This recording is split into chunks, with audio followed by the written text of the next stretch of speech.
Bismillahirrahmanirrahim. Rabbi zidni ilma. My Lord, increase me in knowledge. Dear students, in previous lecture we have studied gaseous state and its properties. Today we shall discuss some properties of liquids, that is second state of matter. As you know that liquids have definite volume but indefinite shape. Indefinite shape means they acquire the shape of the container in which they are placed. इसका मतलब ये हुआ कि जिस container में भी हम liquid को डाल देते हैं वो उसी की शेप इख्तियार कर जाते हैं.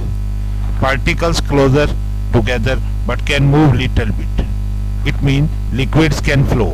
If you place a liquid at one point, it moves to other place.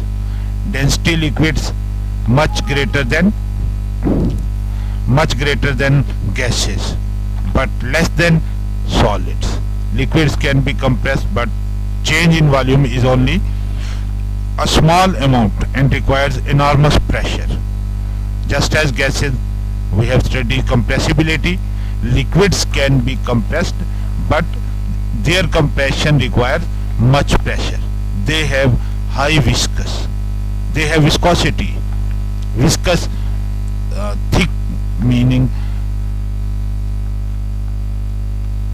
Today, liquid state of matter. A liquid is nearly incompressible fluid. Incompressible means which cannot be compressed but can be compressed to some extent by applying high pressure. That conforms to the shape of its container but retains nearly constant volume independent of pressure. They cannot maintain their shape. When they are placed in any container, they acquire the shape of that container. As such, it is one of the four fundamental states of matter, the other being solid, gas and plasma. In chemistry, we don't study plasma, we study only three states: solid, gas and liquid, and is the only state with a definite volume but no fixed shape. Student, now we will discuss some other properties of liquid. Students, observe this diagram. What is happening in this diagram?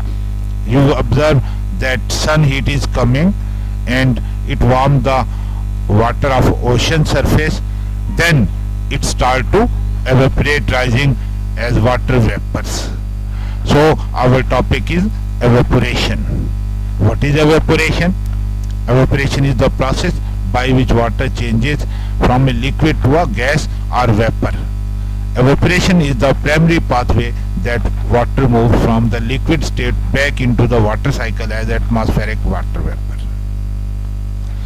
Evaporation का मतलब ये हुआ कि वो process है जिसमें liquid जो है वो गैसियस स्टेट में चेंज हो जाता है at all temperature. It can take place at all temperature. Even in winter there is evaporation. Just think, example, that when you wash cloth and spread the cloth, they become dry in winter also, but they take longer time. It means evaporation in winter is lower than in summers. In summer you place a cloth, a wet cloth at the surface, it dry away quickly. It means heat is present. Heat can enhance the evaporation process. There are many other effects which can enhance evaporation. Next is that evaporation causes cooling. Look at this diagram. What is taking place in this diagram? You observe that the molecules which have high energy or their kinetic energy is higher, they escape first. Then the medium energy pulled back into water, while lower energy remain as liquid. The common example in summers, when we take a bath and come out, our body is wet, the water vapors, when there is air, the water vapors, our body heat comes out, then water evaporates from our body, evaporates, then we feel sensation of coldness. In evaporation, some molecules in the liquid break away and enter gas or vapor state. Only those molecules which have greater kinetic energy than average can break away from the surface. इसका मतलब ये हुआ कि जो वो molecule जिनकी kinetic energy ज्यादा होगी वो सरफेस से बाहर चले जाएंगे.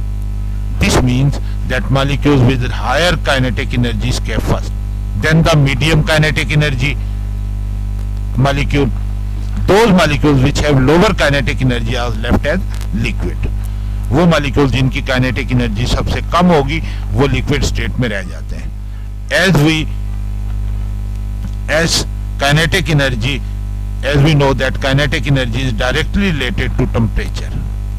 So temperature of liquid decreases, therefore we say that evaporation causes cooling. Dear students, observe this diagram. In this diagram,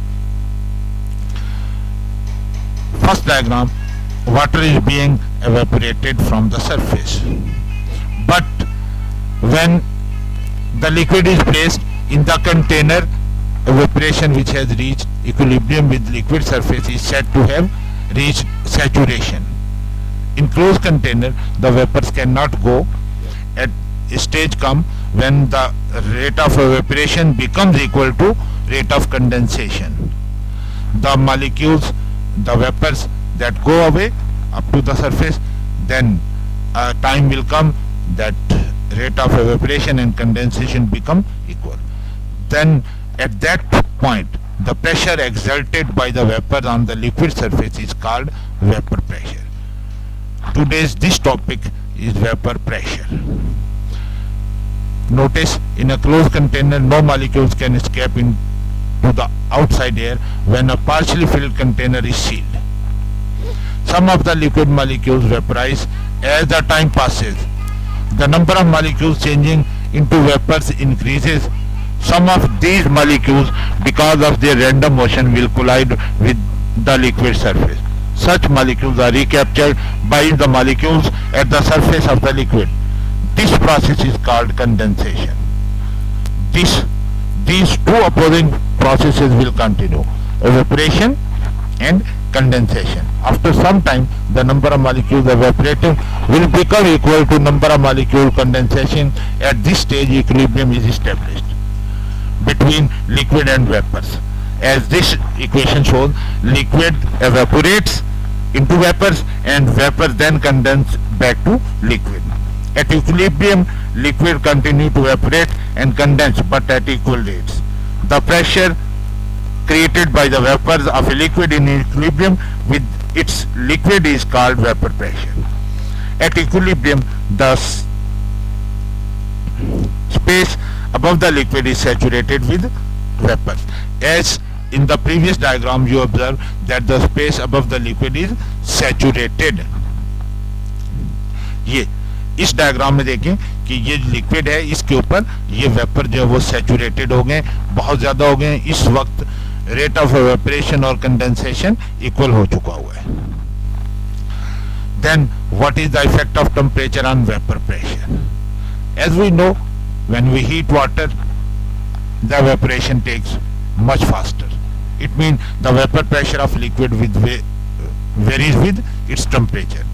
As the following graph show, the line on the graph show the boiling temperature of water. As the temperature of liquid or solid increases, its vapor pressure also increases. Conversely, vapor pressure decreases as the temperature decreases. In this diagram, you can observe that vapor pressure increases by increasing temperature. At 100 degrees centigrade, vapor pressure is equal to 1 atmospheric pressure. That is equal to 101.325 kilopascal. It means at 100 degrees centigrade, at normal pressure, that is 1 atmospheric pressure, water boils at 100 degrees centigrade. In the graph, we observe that temperature increases, vapor pressure increases. Dear students, in the next lesson we shall discuss about boiling point and effects of atmospheric pressure on boiling point. Stay home, stay safe. That is the end of today's lecture.